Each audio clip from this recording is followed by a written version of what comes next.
नव वर्ष की आप सबको ढेरों बधाइयाँ। आपके जो भी काम इस साल बनने वाले हैं वो ज़रूर बने। आपकी जो भी नई प्लानिंग चल रही है उसके ऊपर आप अग्रसर हो, उसके ऊपर आप काम ज़रूर करें। मेरी दिल से यही दुआ है कि आप सबके जितने भी काम हैं वो बनते जाएं और 2025 आपके लिए वो सारी खुशियाँ लेकर के आए जिसको आप डिजर्व करते हैं। आज की वीडियो बहुत इंपॉर्टेंट है क्योंकि आज के इस वीडियो में मैं आपको थोड़ी सी एक ऐसी चीज़ के बारे में बताऊंगी जो कि बार बार आपको चिंता के विषय में घेरे जाती हैं। बहुत सारी चीज़ें होंगी जो कि शायद आपके हिसाब से नहीं चल रही हैं, बहुत ज़्यादा चिंताएं हो रही हैं और ये जो चिंताएं होती हैं वो कहीं ना कहीं चिता के समान होती हैं।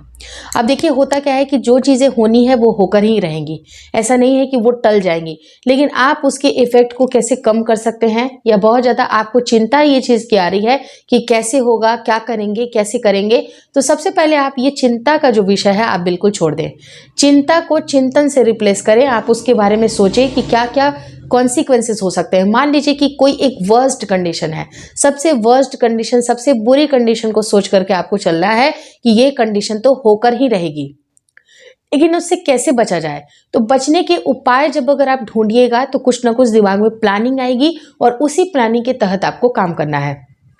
अपने जो विचार है उसको थोड़ा सा पॉजिटिव बना के रखिए, क्योंकि पॉजिटिव माइंडसेट पे ही आपको पॉजिटिव आपकी प्लानिंग भी चलेगी। और कभी भी कोई भी चीज़ आपको अगर हार्ड लगती है, वो अभी हार्ड है लेकिन जैसे जैसे उसके हिसाब से आप काम करना स्टार्ट कर देते हैं तो वो चीज़ें काफ़ी आसान सी लगने लगती है। तो कभी भी निराश होकर, हताश होकर उस प्लानिंग को बिल्कुल भी ड्रॉप ना करें। अगर लगता है कि शायद ये काम कर सकता है तो उसके ऊपर आप काम ज़रूर करें, क्योंकि बिना किसी एफर्ट किए हुए आप चीज़ों को नहीं जान सकते हैं। और जो चीज़ें बाहर में इतनी ज़्यादा डिफ़िकल्ट लग रही हैं कि नहीं ये डिफ़िकल्ट हो सकता है, लेकिन धीरे धीरे जैसे आप काम करना स्टार्ट करते हैं आपको कुछ ना कुछ एक्सपीरियंस भी गेन होता है और एक्सपीरियंस के वजह से भी आपको चीज़ें और भी ज़्यादा क्लियर होती हैं। और वो चीज़ जो कि आपकी एक प्रॉब्लम बनी हुई है, जो एक चिंता का विषय बना हुआ है, वो आपके पॉजिटिव माइंडसेट के साथ बिल्कुल ठीक हो जाने वाला है। तो सबसे पहले दृढ़ निश्चय करें, कमर को अच्छी तरह से कसें कि ये चीज़ मुझे करनी है तो करनी है।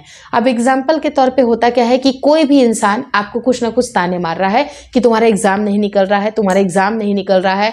आप उसके ऊपर बहुत ज़्यादा, मतलब आप जब भी पढ़ने आते हैं ना, आपके दिमाग में आता है कि सही में लोग सही कर रहे हैं, मैं शायद उतना तेज नहीं हूँ या उतनी तेज नहीं हूँ, ये एग्जाम मुझसे नहीं निकलेगा।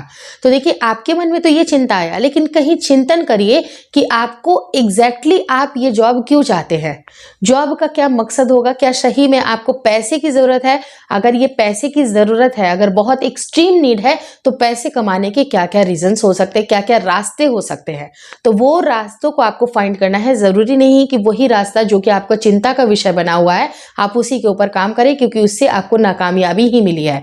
तो आप अपने रास्ते को चेंज करके देखिए कि इस रास्ते से कहीं ये चीज तो हासिल नहीं हो रही है और उस रास्ते पे काम करना, मतलब अभी लगेगा कि हाँ ये डिफिकल्ट हो सकता है, लेकिन अगर वो आपकी इंटरेस्ट की चीज है और धीरे धीरे करके उसमें आप कदम बढ़ाते हैं तो सफलता आपके हाथ लगती है। तो आपको अपने रास्ते को भी चेंज करके देखना है तो आप मंजिल में भी पा सकते हैं। अब होता क्या है कि हम बस हाथ पे हाथ धरे रख के बैठ जाएं कि नहीं ये चीजें तो मुझसे होगी ही नहीं, मैं तो कर ही नहीं पाऊंगा या कर ही नहीं पाऊंगी, तो वो चीजें भी बिल्कुल गड़बड़ है। ऐसी आपको चीजें नहीं करनी है। आपको दृढ़ निश्चय बनाना है। लोगों की बातें हैं वो एक कान से सुननी है, दूसरे कान से निकाल देनी है, क्योंकि जो लोग अभी आपकी बुराई कर रहे हैं, अगर कुछ ना कुछ अगर आप हासिल कर लेते हैं, कहीं ना कहीं आपको सफलता मिलती है, ये सारे लोगों का जो परसेप्शन है वो बिल्कुल चेंज हो जाने वाला है। तो आपको ये बिल्कुल नहीं सोचना है कि मैं ये नहीं कर सकता हूँ या नहीं कर सकती हूँ। आप अपने काम के ऊपर आप ज़रूर फोकस करें और ये भी देखिए, चिंतन करें कि ये चीज़ें मेरे लिए इतनी इंपॉर्टेंट क्यों है। अगर ये नहीं होगा तो मेरे साथ क्या होगा, क्योंकि एक वर्स्ट कंडीशन को भी अगर आप सोच करके चलिएगा ना तो वो चीज़ें आपके दिल पे इतना हावी नहीं होंगी, क्योंकि जब लोग वर्स्ट कंडीशन ही नहीं सोचते हैं तो उसके कॉन्सिक्वेंसेस को सोच सोच के इतना डर जाते हैं कि ज़िंदगी तक को भी ख़त्म करने की नौबत आने शुरू हो जाती है। तो ये काम आपको बिल्कुल नहीं करनी है। अगर नहीं होगा तो प्लान बी पे काम करते हैं, लेकिन हमें ये क्यों चाहिए, ये क्यों का जो आपके अंदर जो एक भूख होनी चाहिए कि हाँ हमें ये क्यों चाहिए, तो वो क्यों का सवाल का जो जवाब है आपके अंदर होना चाहिए। रास्ते अलग अलग हो सकते हैं, उसके ऊपर वर्क करिए और कभी भी हार ना मानिए, क्योंकि कोशिश करने वालों की कभी हार होती ही नहीं है। Hopefully this video helps you. अगर वीडियो अच्छी लगी तो प्लीज़ लाइक कर दीजिएगा। चैनल पे नए हैं तो चैनल को ज़रूर शेयर और सब्सक्राइब करें। मुझे इंस्टाग्राम पे और फेसबुक का जो मेरा पेज है उसको लाइक और शेयर करना बिल्कुल ना भूलें। Thank you so much for watching.